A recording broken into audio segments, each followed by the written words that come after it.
শুধু ভাত কাপড়ের দায়িত্ব নিলে কি স্বামী হওয়া যায় দাদান? যে বিয়ের স্বীকৃতি সমাজে আমি দিব না, সে বিয়ের নিয়ম মানা আর না মানা একই বলে আমার মনে হয়। কথা শেষে দেবব্রত চলে যেতে নিলে প্রদীপবাবু হিনহিনে কণ্ঠে বলে ওঠেন, তাহলে কি তুমি কৃষ্ণার দায়িত্ব নিজে অস্বীকার করছো দেবব্রত? প্রদীপবাবুর তীর্যক প্রশ্নে পা দুটো থেমে যায় দেবব্রতর। দাদানের বিরোধিতা সে কখনোই করেনি, কিন্তু আজ বিরোধিতা করতে যেন বাধ্য হচ্ছে। যে বিয়েটাকে মন থেকে মানা কষ্টকর হয়ে উঠেছে দেবব্রতর জন্য, সে বিয়ের আচার অনুষ্ঠান যেন মরার উপর খাড়ার মতো লাগছে। কৃষ্ণার দায়িত্ব এড়ায়নি বলেই তো দামিনীকে ফিরিয়ে দিয়েছে। আবার কেন এসব ঢং করতে হবে, সেটার কোনো উপযুক্ত ব্যাখ্যা খুঁজে পাচ্ছে না দেবব্রত। দাদানের দিকে স্থির দৃষ্টিতে তাকিয়ে আছে সে। প্রদীপবাবুও তার কথায় অনড়। তীক্ষ্ণ দৃষ্টিতে বিদ্রূপের স্বরে বলেন, আমি ভেবেছিলাম তোমার মাঝে আমার গুণ রয়েছে, তোমার হয়তো দায়িত্ব জ্ঞান রয়েছে, কিন্তু তুমি আমাকে ভুল প্রমাণিত করে দিলে। তুমি তো আমায় কথা দিয়েছিলে, কথা তো দামিনীকে আমাদের পরিবারও দিয়েছিল, আমি দিয়েছিলাম, রাখলাম কোথায়? সবটাতে তোমার জিদি বড় হলো। দায়িত্ব নেবার কথা যখন উঠছে, বেশ, সেটা আজ পরিষ্কার করে দিচ্ছি বলেই কাকিমার কাছ থেকে থালাটা ছিনিয়ে নিয়ে কোনো রকমে কৃষ্ণের হাতে ধরিয়ে শক্ত কণ্ঠে দেবব্রত বলে, আজ থেকে তোর নিজের পায়ে দাঁড়ানো অবধি সব দায়িত্ব আমার। শুধু আমার স্ত্রীর অধিকারটুকু আমি দিতে পারবো না। Got it?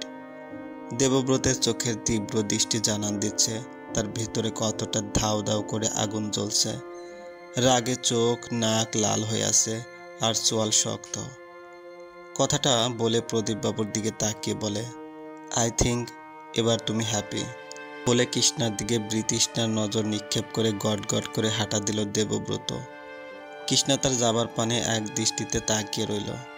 তার বুঝতে বাকি রইল না, যেখানে তার কোনো দোষ নেই সেখানেও তার মাস্টারমশাই তাকে দুষছে। এই কৃষ্ণাবতী দেবব্রত ভট্টাচার্য হবার পথটা এত সহজ নয়, কারণ পথটা তাকে একাই পার হতে হবে। এদিকে ছেলের রাগের নমুনা দেখে অবন্তিকা দেবী খুশিই হলেন। যাক, তার ছেলে এই গেও মেয়েটাকে কখনোই মেনে নেবে না। এও কম কিসের, ঘরে একটা জি তো এমনিও থাকে, এটাও থাকবে। সময় সুযোগ বুঝে ঠিক এই মেয়েকে বের করে দেওয়া যাবে। প্রদীপবাবু চিন্তিত মুখে নাতির যাওয়ার দিকে তাকিয়ে রয়েছেন। কৃষ্ণার ভবিষ্যৎ নিয়ে তিনি সত্যিই চিন্তিত।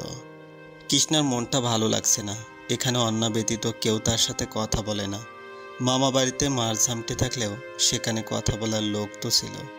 শিপ্রা মেয়েটা পুরো মামার মতো, সরল, কপটতার কোনো ছোঁয়া নেই। অন্নাও ভালো, কিন্তু ওর চালচলন বুঝতে সময় লাগবে কৃষ্ণার। এক মোবাইল নিয়ে যে বসে থাকে তো থাকে, আর বাকি মাস্টার মশাই, ভয়ে তার সামনেও যাচ্ছে না কৃষ্ণা।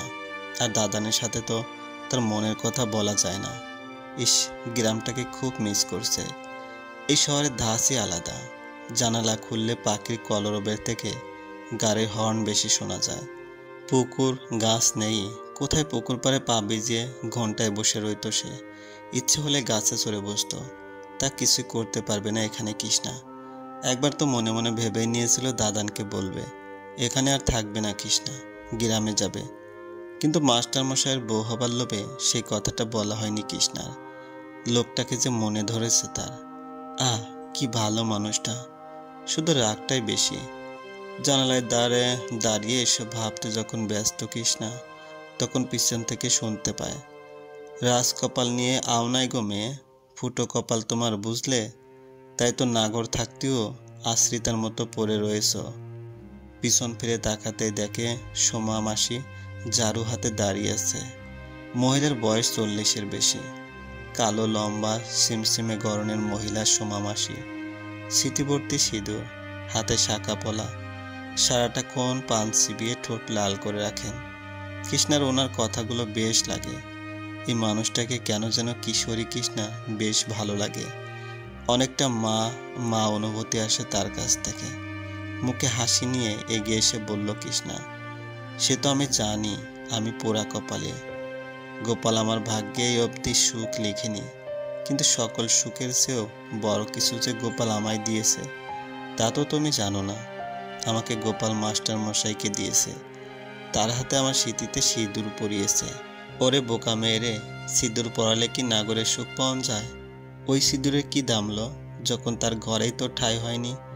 বড়বাবু সৌদমিনী দিদিরে ভালো পায়, বুঝলি রে মুখপুরি? তুই তার ঘাড়ে চাইপা বইছস। তোর ঘটে তো এটা এখন ঢুকবো না।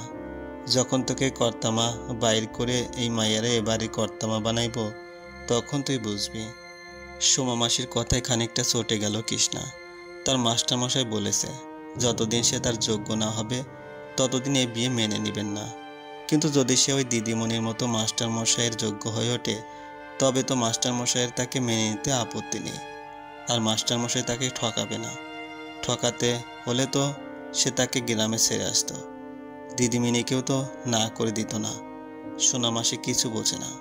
ক্ষিপ্ত কণ্ঠে কৃষ্ণা তখন বলে, না, তুমি মিথ্যা বলছো। মাস্টারমশাই আমার, সে আমারই থাকবে। তুমি জানো না মাসি। সোমা মাসি আর কথা বাড়ালেন না। বিদ্রুপের হাসি এসে মনে মনে ভাবলেন, তোর ভাগ্যে গোপাল দুঃখ রেখেছে মুখপুরি। যেদিন বুঝবি সেদিন বাঁচনের ইচ্ছাও শেষ হয়ে যাবে। কৃষ্ণার মাথা হাত বোলায়ে তিনি বললেন, পাগলি, নাগরে কি মনে ধরছে? তোমাকে বলবো কেন? তুই মাস্টারমশাই নামে বাজে কথা বলছো। আমি তোমাকে কিছুই বলবো না। আর এই নাগর কি? প্রতি স্বামী ঘটে আসলে কিছুই নাই তোর, বলে মাথায় আস্তে করে গাঁটটা মারেন সোমা মাসি। তারপর তার কাজে মন দেন আর প্যান প্যান করে বলেন, তোর লোকে বকতে গেলে আর কাম করুন লাগবে না। পরে কর্তামা আমারে বকবে নে। এরতে তুই থাক তোর মতো, আমি আমার মতো। দেখিস কোনো কালে কান্তি কান্তি আমার কাছে না আগুন লাগে। কৃষ্ণা মুখ ভেসকি দিয়ে খাটে বসে পড়ে। এখন সোমা মাসির সাথে মোটেই কথা বলবে না সে। তার বিশ্বাস, একদিন ঠিক তার মাস্টারমশাই তার হতেই হবে। নিজের রুমে এসে একের পর এক সিগারেট ধরিয়ে যাচ্ছে। নিকোটিনের ধোঁয়ায় বুকের যন্ত্রণা নিভানোর চেষ্টায় ব্যস্ত দেবব্রত। দাদানের উপর রাগ হচ্ছে, কিন্তু তাকে কিছু বলাটা বেয়াদবি হবে। আরও রাগ হচ্ছে কৃষ্ণার উপর। মেয়েটাকে সরল ভেবেছিল, কিন্তু এখন মনে হচ্ছে না মেয়েটি মোটেই সরল নয়, বরং ধুরন্ধর। সে তো পারত দাদানকে আটকাতে, কিন্তু এমন কিছু সে করেনি। দয়া করে বিয়ে করেছে, দায়িত্ব নিয়েছে বলে কি মাথায় উঠে গেছে? মাথা থেকে হিড়হিড় করে নামানোর ব্যবস্থা করতে হবে। পর মুহূর্তে আবার নিজের মনকে শান্ত করার চেষ্টা করছে দেবব্রত। ছোট একটা মেয়ে, যেখানে দেবব্রত দাদানের উপর কথা বলতে পারে না, সেখানে ওই বা কি বলবে? আর সত্যি তো, এটাই তো তার বিবাহিত স্ত্রী। এগুলো তো তার প্রাপ্য।